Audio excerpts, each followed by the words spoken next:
Shalom à tous. L'Haftara de cette semaine est tirée de Josué au chapitre 24, versets 7 à 33, de Juges au chapitre 4, verset 4 à verset 5, 31. Et avant toute chose, nous allons remettre ces quelques instants entre les mains de l'Éternel. Dieu Tout-Puissant, Père éternel, nous nous replongeons de nouveau dans notre étude de l'Haftara, qui correspond bien sûr à la sortie d'Égypte, avec tous les miracles, tous les prodiges que tu as pu faire pour sortir ton peuple de Misraïm, c'est-à-dire de la maison de servitude où il se trouvait. Et notre Haftara, Seigneur, nous apprend encore une fois qu'il est indispensable de nous unir malgré nos différends pour pouvoir avancer dans ton salut, sur ta voie. Parce que tu nous demandes, Seigneur, d'être unis en prière, d'être unis dans nos actions, parce que nous travaillons pour toi, parce que toi-même, Seigneur, tu es Hérat et tu nous demandes que nous soyons Hérat avec toi et avec ton Fils, Yeshua. Seigneur, apprends-moi cette unité, apprends-moi pour avoir cette unité à être humble, apprends-moi, Seigneur, à faire disparaître toutes ces pensées, tout esprit de domination qui pourrait être en moi, Seigneur. Par Yeshua, HaMashiach. Amen. Alors voilà, donc nous allons tirer notre Haftara du livre de Josué, au chapitre 24, versets 7 à 33, et pour bien comprendre ce que Josué, la conquête de Josué, nous devons prendre bien sûr le livre des Juges au chapitre 4, verset 4 au chapitre 5, verset 31. Et nous sommes dans la conquête de Canaan avec Josué. Il reste quelques poches de résistance et de terre à conquérir. Tout n'est pas conquis. Et c'est ce que nous rapporte le livre de Josué, justement. Donc, nous aurons des problèmes au sein du peuple qui se constitue, mais aussi des problèmes avec les peuples voisins. J'en ai déjà parlé dans les autres haftarot, dans les haftarot précédentes, où il y a une haine féroce, une haine chromosomique, je vais dire, contre le peuple d'Israël, contre le peuple hébreu, parce que cette bande d'esclaves ont pu mettre à genoux non seulement Pharaon, mais il y a toute une série de choses, toute une série de ressentiments dus à Ram, fils de Noach, et qui se perpétuent de génération en génération. Les shoftim, donc les juges, prennent le rôle de chef militaire quand le peuple est confronté à une hégémonie. Alors nous allons parler des Amorites, parce que il va s'agir ici d'un général de guerre amorite qui va prendre les armes contre le peuple d'Israël. Et le juge qui fait office de juge, en tout cas la femme qui fait office de juge à cette époque-là, n'est rien d'autre que Déborah, qui elle a compris qu'il fallait s'unir pour vaincre l'ennemi. Alors le terme amorite est utilisé dans la Bible et il se trouve, la première mention que l'on trouve, c'est dans la généalogie du livre de la Genèse, où les Amorites de la Bible sont des descendants de Canaan qui habitent dans la montagne comme les Jébuséens. À l'époque d'Abraham, le roi Kédor-Laomer mène une expédition punitive au cours de laquelle il bat les Amorites dans les environs d'En-Gedi. Dans cette histoire, les Amorites sont un de nombreux peuples présents entre le Nil et l'Euphrate. Et à l'époque de l'Exode, les Amorites sont décrits comme de nombreux peuple présent au Canaan, et les Israélites affrontent en sortant d'Égypte 2 rois amorites, Sihon et Og. Ce dernier aurait été des géants. Lors de sa conquête, Josué fait face à une coalition d'Amorites vivant dans les montagnes de Canaan, et le roi Adoni-Tsédek de Jérusalem, Oram, roi d'Évron, Piran, roi de Yarmout, Yaphia, roi de Laskish, et Débir, roi d'Églon, doivent combattre les Amorites. Le terme Amorite semble désigner une partie des Cananéens. Les habitants de Gibéon sont aussi des Amorites, mais eux font alliance avec les Israélites. Donc vous avez 2 sortes d'Amorites. Vous avez des Amorites pro-israéliens et vous avez des Amorites contre les Israélites. L'histoire de Déborah est une histoire surprenante. Déborah est une prophétesse qui gouverne Israël en tant que juge. Elle décide de partir en guerre contre un roi amorite qui opprime Israël. Déborah, juge d'Israël, demande à Barak, son général de guerre, de monter une armée, et elle prophétise qu'il vaincra l'armée de Sisra, le général en chef, le général de guerre des Amorites. Mais que ce sera une femme qui tuera Sisra en personne. Ça, c'est la prophétie de Déborah. Barak va appuyer sur la force de Déborah et va lui faire confiance. Et Barak s'exécute et défait l'armée cananéenne, mais Sisra réussit à s'enfuir. Yaël, la femme d'Aber le Kénite, un de ses alliés, propose à Sisra de se réfugier chez elle dans une tente. Elle le cache sous une couverture, elle lui offre à boire, car il a soif. Il lui demande de se tenir à l'entrée de la tente pour écarter ceux qui seraient à sa recherche. Et puis nous allons voir, en prenant nos Bibles, dans le livre, dans le Sefer Softim des Juges, au chapitre 4, verset 18. Et voici ce que nous est dit.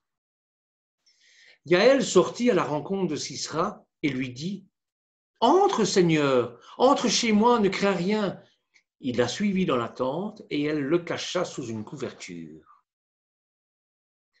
Verset 19, il lui dit « Donne-moi, je te prie, un peu d'eau à boire, j'ai soif. » Et elle ouvrit l'outre au lait, lui donnant à boire et le recouvrit. « Tiens-toi à l'entrée de la tente, si l'on vient te demander, y a-t-il quelqu'un ici ?» Tu répondras non. Or Yaël, femme d'Héber, prit une cheville de la tente, se saisit d'un marteau, se glissa près de lui sans bruit et enfonça dans sa tempe la cheville qui resta figée en terre. Lui, fatigué, s'était endormi et il mourut. Bon. Sisra, accablé de fatigue, s'endort rapidement. Il y a plusieurs scénarios qu'on pourrait développer à ce niveau-là, on pourrait imaginer les scénarios de ce qui peut s'être passé sous la couverture, mais bon, on ne va pas faire fonctionner notre imagination plus qu'elle ne peut fonctionner et imaginer un tas de choses.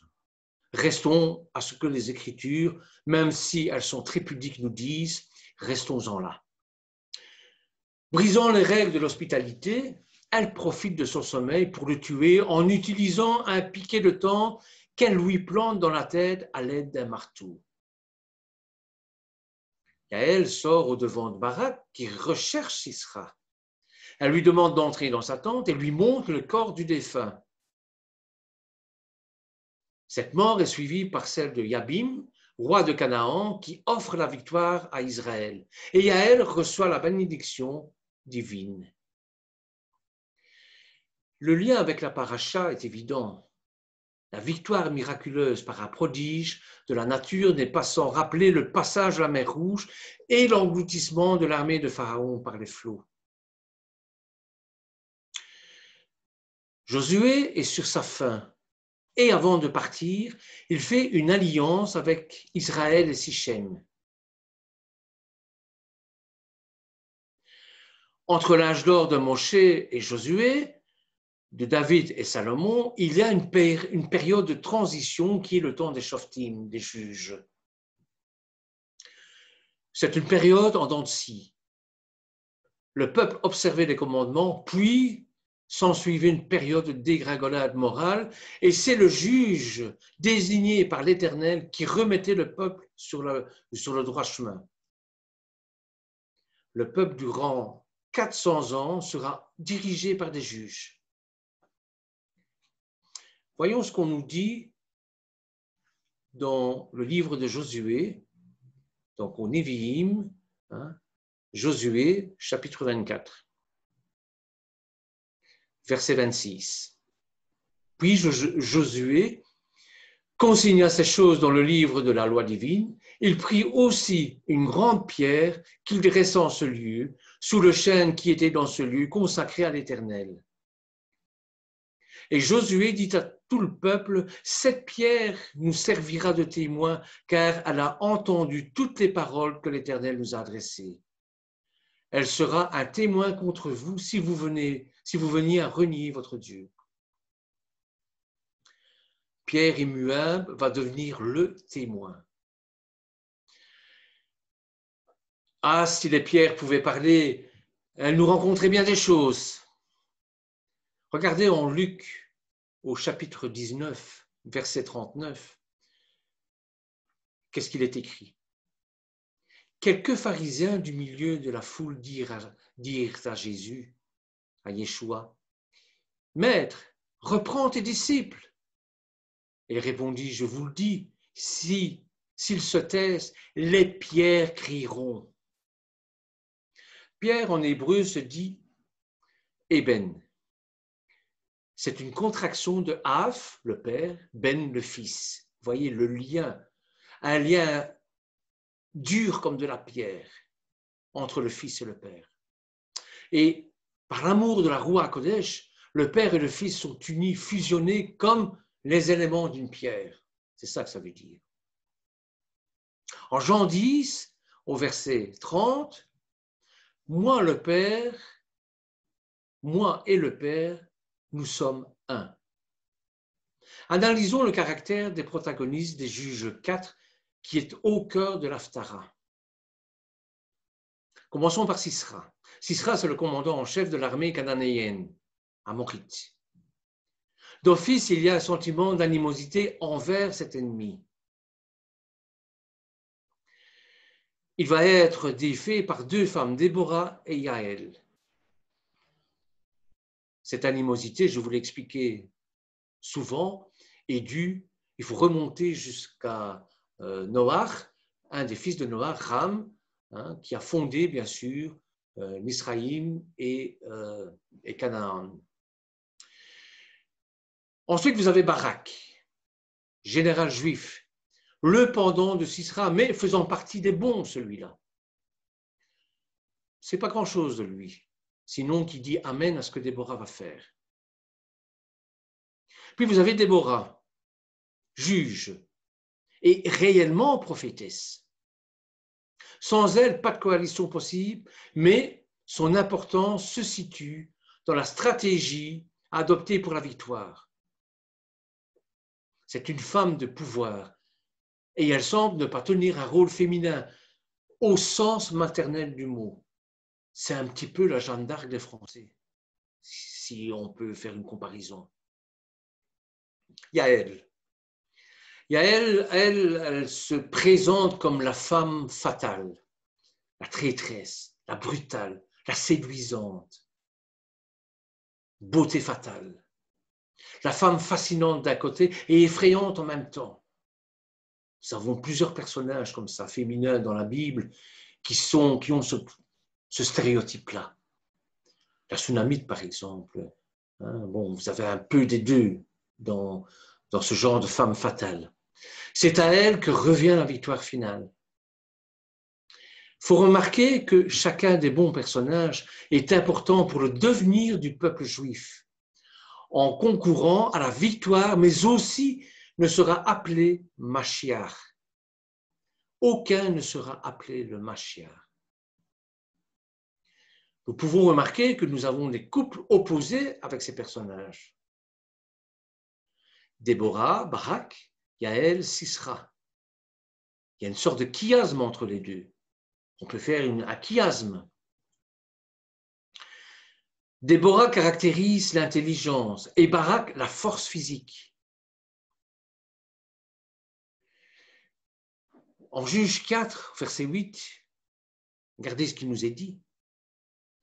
Barak lui répondit, si tu m'accompagnes, j'irai, sinon je n'irai pas.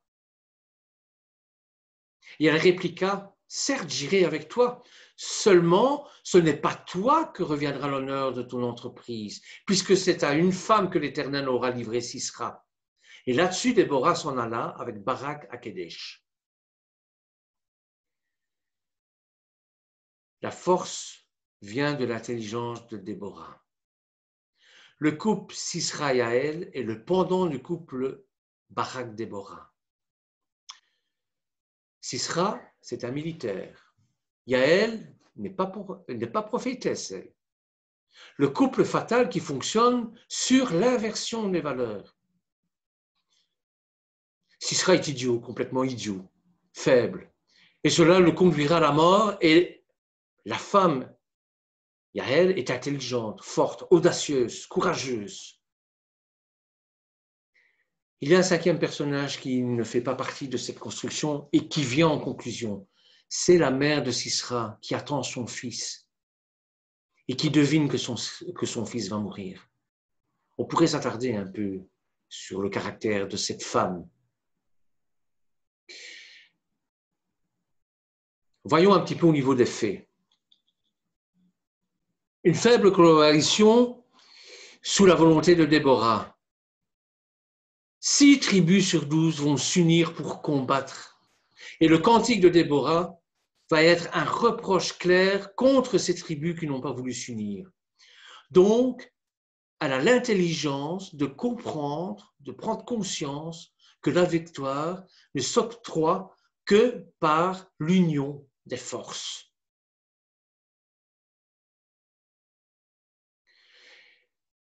Ici en Belgique, nous avons un proverbe, nous avons un dicton, une maxime qui nous dit « l'union fait la force ». C'est exactement ça. Voyons un petit peu le cantique de Déborah, ce magnifique cantique. En Juge au chapitre 5, verset 16. « Pourquoi es-tu resté entre les collines, écoutant les murmures des troupeaux ?» C'est que pour les groupes de Ruven, grave est la perplexité d'esprit. Galate, sur le rive du Jourdain, demeure immobile. Dan, qui le retient près des vaisseaux. Aser s'est fixé sur le littoral. Il se cantonne près de ses ports. Regardez un peu la ruse de Déborah, le miracle. On pourrait penser, comme pour la paracha d'ailleurs, que Déborah et Moshe ont une excellente observation des éléments naturels. Et c'est vrai. Le prodige, c'est ça, c'est que l'Éternel va jouer avec les éléments naturels pour octroyer la victoire aux Hébreux.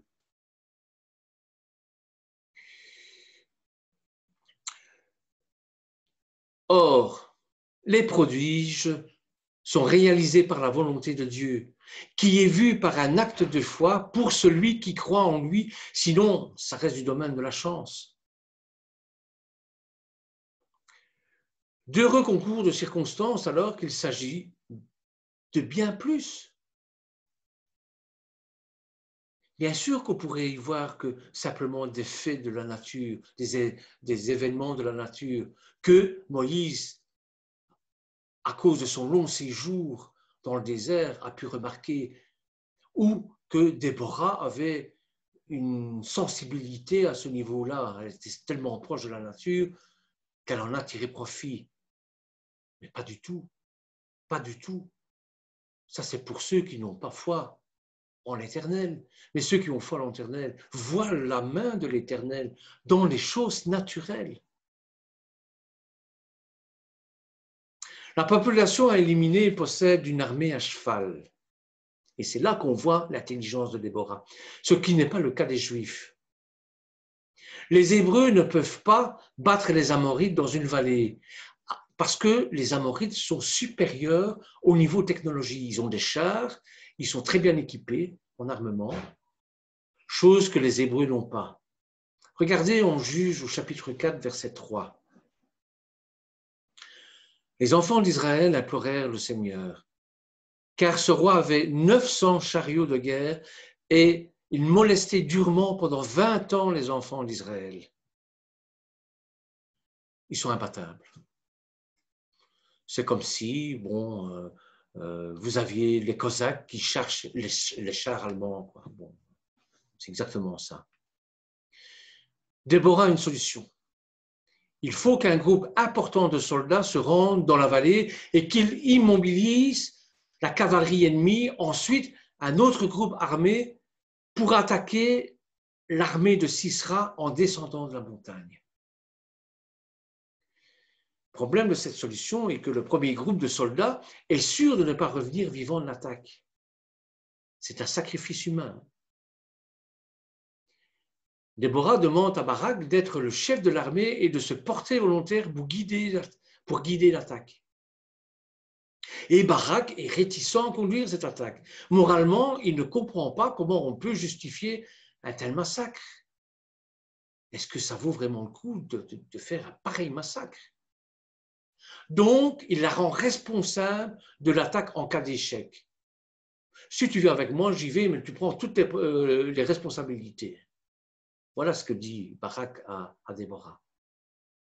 Là, quelque chose d'étonnant arrive. Ceux qui se portent volontaires pour la mission suicide, ce sont des rabbins de la tribu de Zébulon. Or, vous savez comme moi que pour transmettre en période de guerre le judaïsme, les rabbins ne sont pas tenus de faire la guerre. Pourtant, nous voyons de plus en plus que en Israël, les rabbins font leur service militaire. Prenons Juge 4, verset 10. Barak convoqua Zabulon, Naphtali à Kader. 10 000 hommes montèrent à sa suite et Déborah monta avec lui. Or, Héber, le Kénéen, s'était séparé des Kénéens, des descendants de Hobab, beau-père de Moïse, et il vivait dresser sa tente vers le chêne de Kaananim qui était près de Kédesh. C'est étonnant, car on sait que dans la Halakha, les rabbins sont les derniers qui doivent partir en guerre, comme je vous le disais. Ils doivent être protégés en cas de danger, plus que les femmes et les enfants. Or, on ne comprend pas pourquoi ici Déborah accepte les rabbins comme volontaires dans une mission suicide. Les rabbins partent donc dans une attaque suicide contre l'armée de Sisera. Mais un miracle arrive et un fleuve soudainement sort de son lit et il anéantit l'armée de Sisera et ses chars qui ne peuvent pas fuir parce qu'ils sont embourbés.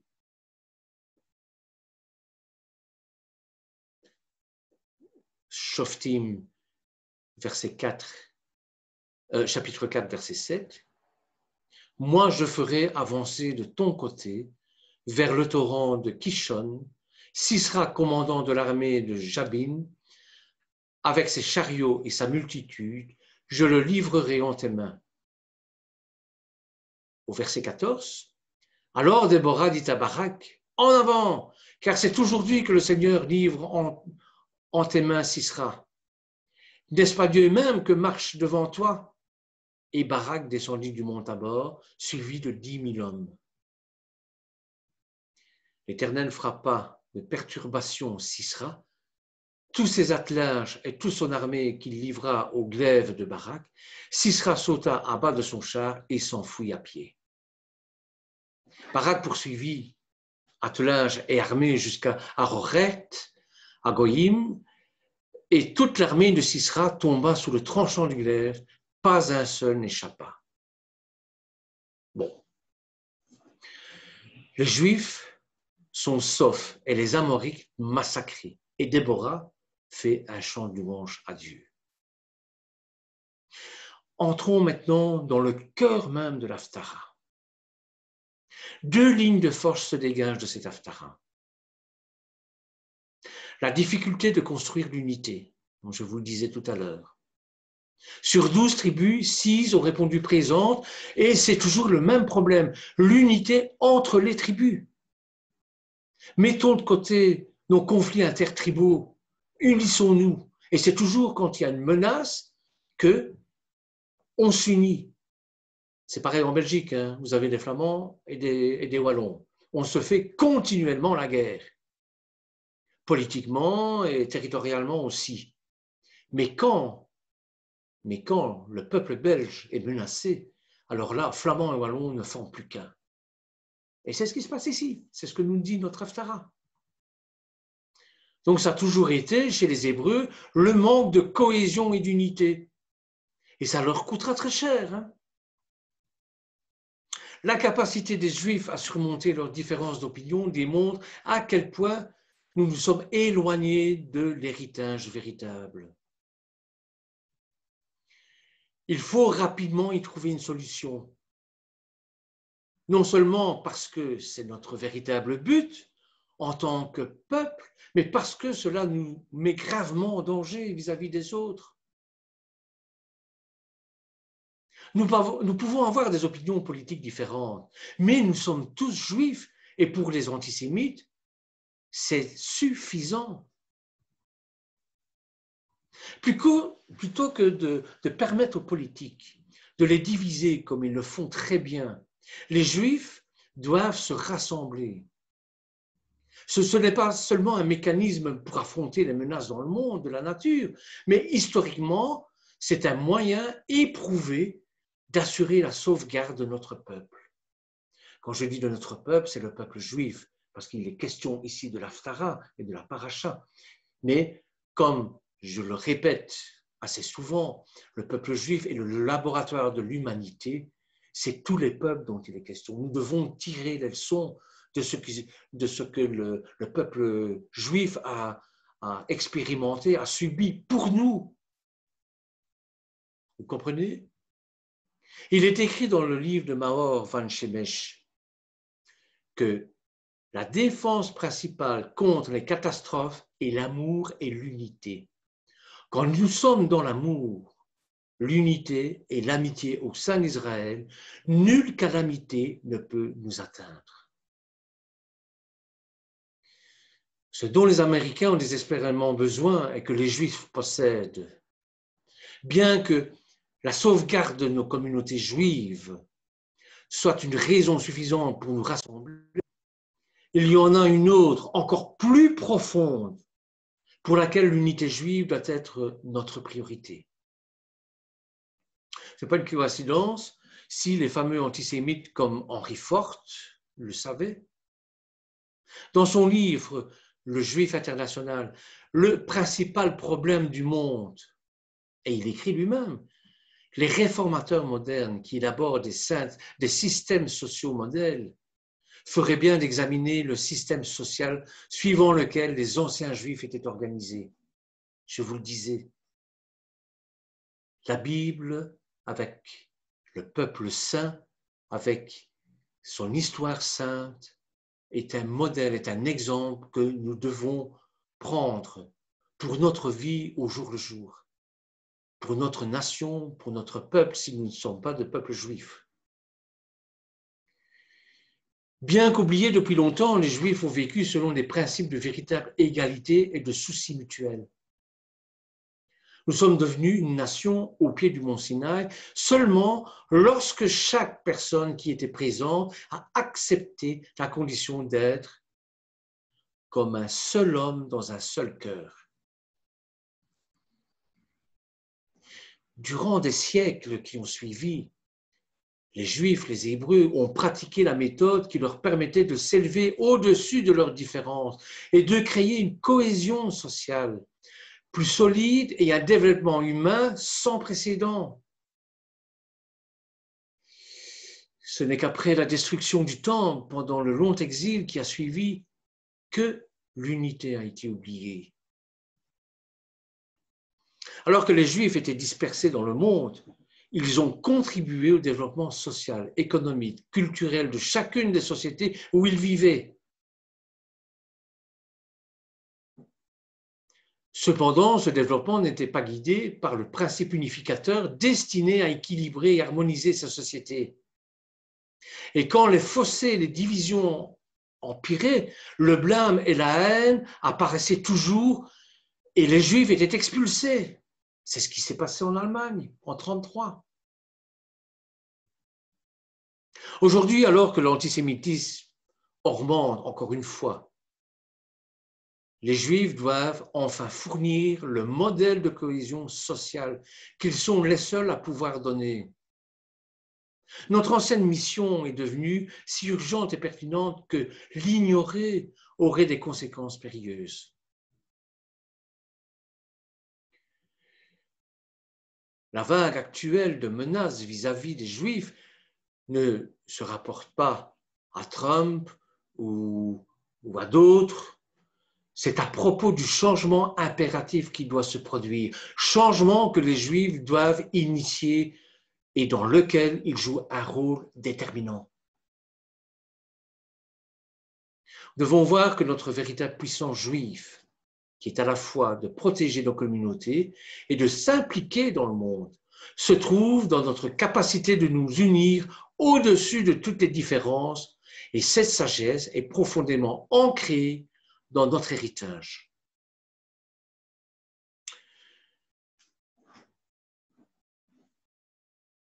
Trump a lancé un appel. Aider à construire des ponts de coopération et de confiance et non à la division. Il faut lui laisser ce qu'il a bâti quand même. Et ça, Biden devrait s'en souvenir aussi en tant que président des États-Unis. Voyons maintenant la dimension féminine dans le Tanakh. Notre Haftarah, écrite il y a plus de 3000 ans, met en avant le féminin de l'être. Aragon, le poète français, disait que la femme est l'avenir de l'homme. Et plus que jamais, nous sommes persuadés qu'elle l'est. Et par sa maternité d'une part, à un niveau tellement élevé que l'homme ne peut s'en passer dans cette société phallocratique. Le Tanakh en parle de long en large parce qu'elle a une dimension divine. Le davar est destiné aux hommes lorsque la forme est employée dans cet exemple. Regardez en Lévitique au chapitre 4, verset 1. Car pour eux, blanc est blanc, noir est noir. Mais lorsque l'Éternel parle au Bné Israël sous la forme Vaomer Elohim les morts, il y a dans ces verbes cette notion de féminité qui est une notion d'amour. Dieu a fait que la femme connaisse les subtiles nuances de blanc et de noir jusqu'à 1001 nuances de gris. En tout cas, voici un peu ce que cet Haftarah m'a mis sur le cœur. Que l'Éternel vous bénisse. Amen.